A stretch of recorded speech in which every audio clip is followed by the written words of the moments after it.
रूस और चीन ने पावर ऑफ साइबेरिया एक बड़ा मुआहदा कर लिया है जो आलमी तवानाई मार्केट और जियोपॉलिटिक्स को हिलाकर रख देगा। ये सिर्फ एक मुआहदा नहीं है बल्कि दुनिया के निज़ाम को बदलने का एक बड़ा इशारा है। मगरब के लिए ये एक झटका है। जानिए इस मुआहदे के असरात और इसकी अहमियत। पूरा वीडियो ज़रूर देखिएगा। मेरा नाम है सतार किंगरानी और चैनल पे नए हो तो चैनल को ज़रूर सब्सक्राइब कीजिएगा। अब चलते हैं अपने मौजू की तरफ। दोस्तों, हाल ही में होने वाले शंघाई कोऑपरेशन ऑर्गेनाइजेशन समिट के बाद रूस और चीन ने एक ऐसा ऐलान किया है जो न सिर्फ तवानाई की दुनिया को हिलाकर रख देगा बल्कि आलमी ताकत के ढांचे को भी नए सिरे से मुतय्यन कर रहा है। ये power of Siberia 2 pipeline project एक ऐसी पेशरफ्त है जो दुनिया की तवानाई भाव और सियासी मंजरनामे को बदल सकता है। सबसे पहले ये समझना जरूरी है कि पावर ऑफ साइबेरिया 2 कोई आम पाइपलाइन नहीं है। ये एक बहुत बड़ा और इंतहाई अहम मनसूबा है जो रूस के आर्कटिक यामाल फील्ड से सालाना 50 बिलियन क्यूबिक मीटर कुदरती गैस चीन तक पहुंचाएगा। ये गैस मंगोलिया के रास्ते से गुजरेगा जो कि एक स्ट्रेटेजिक इकदाम है। मंगोलिया न सिर्फ इस पाइपलाइन से माली फवायद हासिल करेगा बल्कि उसे आलमी स्टेज पर एक अहम तवानाई राहदारी के तौर पर भी उभरने का मौका मिलेगा। ये मनसूबा जदीद तारीख के सबसे ज्यादा सरमाकारी वाले गैस प्रोजेक्ट्स में से एक है। लेकिन दोस्तों, ये सिर्फ एक गैस की तरसील के बारे में नहीं है। ये इस बात का इशारा है कि दुनिया अब किसकी सुनेगी, कौन कवायद बनाएगा और कौन से इत्तेहाद आने वाले अशरों को तश्कील देंगे। जी, ये सबसे अहम बात है। इस मुआहदे के पीछे एक बड़ा पैगाम है। रूस और चीन अपने स्ट्रेटेजिक शराकत दारी को न सिर्फ गहरा कर रहे हैं बल्कि उसे खुलेआम मजबूत भी कर रहे हैं, और वो भी मगरब के असर रसूख से बाहर। इससे वो एक ऐसे आलमी निज़ाम को चैलेंज कर रहे हैं जो कई दहाइयों से मगरबी मुआशी गलबे और फौजी इत्तेहादों पर मबनी था। रूस के गैस प्रोम के सीईओ एलेक्स मिलर ने इस ऐलान को शंघाई कोऑपरेशन समिट के फौरन बाद किया है। अभी तक इस पाइपलाइन की कीमतों के बारे में बातचीत तो जारी है, जो कि इस मरहले पर समझ में आता है। रूस, चीन और मंगोलिया के आला कायदीन ने इस मंसूबे को हरी झंडी दिखा दी है। क्रेमलिन के चीन पॉलिसी के मशीर ने कहा है कि ये बड़ा मुआहदा अब शुरू हो चुका है। लेकिन पावर ऑफ साइबेरिया 2 इससे कहीं बड़ी बात है। ये मगरब से दूर हटने और एक ऐसी तवानाई इत्तेहाद को मजबूत करने की अलामत है जिसे मगरबी पाबंदियों ने रोकने की कोशिश की, लेकिन वो नाकाम रहे हैं इस वक्त तक। ये सिर्फ चीन के लिए ज्यादा गैस या तवानाई हासिल करने की बात नहीं है कि वो अपनी मैन्युफैक्चरिंग के लिए वसाइल हासिल कर सकें। ये तवानाई की आज़ादी के बारे में है, खासतौर पर अमेरिका के कुदरती गैस एलएनजी से आज़ादी और मुस्तकिल में मगरब के दबाव के खिलाफ एक स्ट्रेटेजिक ढाल बनाने के बारे में है।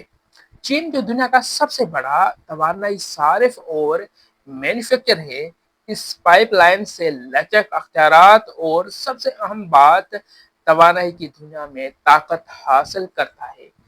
बीजिंग ने अपना मौकिफ वाज़ेह कर दिया है कि बैनुल-अक़वामी पाबंदियों के बावजूद चीन रूस के आर्कटिक एलएनजी 2 प्रोजेक्ट से तरसील वसूल कर रहा है।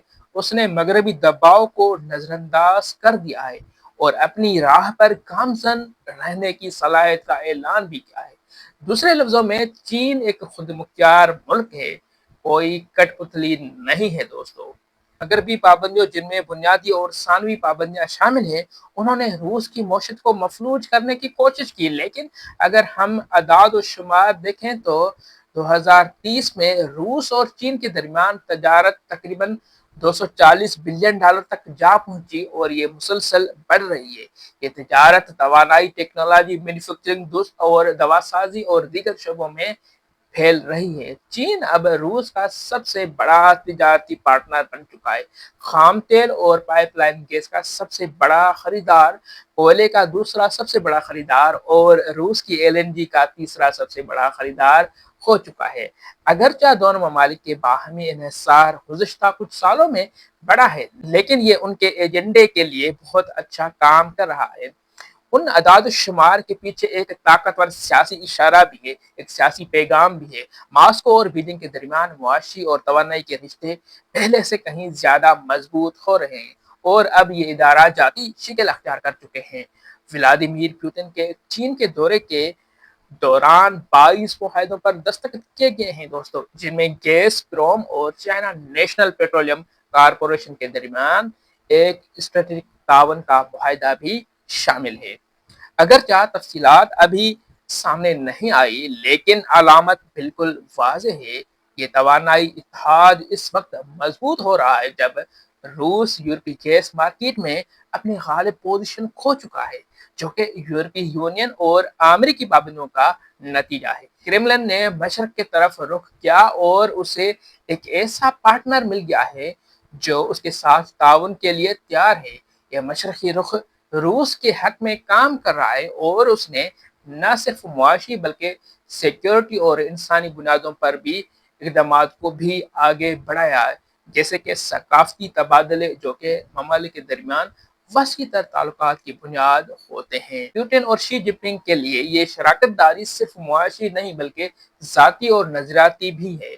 دونوں رہنما مغرب کی تاریخی غلبے کو مسترد کرتے ہیں کیونکہ یہ ان کی معیشتوں کو کمزور کرنے اور ان کی ممالک کو نقصان پہنچانے کی کوشش کرتا ہے۔ وہ سرد جنگ کی ذہنیت اور غیر ملکی مداخلت کے خلاف مشترکہ نفرت کا اظہار کرتے ہیں۔ امریکہ ابھی تک اس بات کو سمجھنے میں ناکام ہے کہ موجودہ روس سوویت یونین نہیں ہے اور یہ ان کے لیے الٹا پڑ رہا ہے۔ پاور آف سائبیریا دوست صرف ایک پائپ لائن نہیں ہے دوستو، بلکہ ایک بیان ہے۔ کہتا ہے کہ مشرق عروج پر ہے، مغرب اب عالمی قیادت یا توانائی کے بھاؤ پر اجارہ داری نہیں رکھ سکتا۔ یہی چیز اس شراکت داری کو اتنا اسٹریٹجک اور دلچسپ بناتی ہے۔ یہ انحصار کے بارے میں نہیں بلکہ اختیارات کے بارے میں بھی ہے۔ مغرب کے لیے یہ ایک خطرے کی گھنٹی ہے۔ پابندیوں کا مقصد روس کو الگ تھلگ کرنا تھا، لیکن اس کے بجائے انہوں نے ایک طویل مدتی رجحان کو تیز کر دیا ہے۔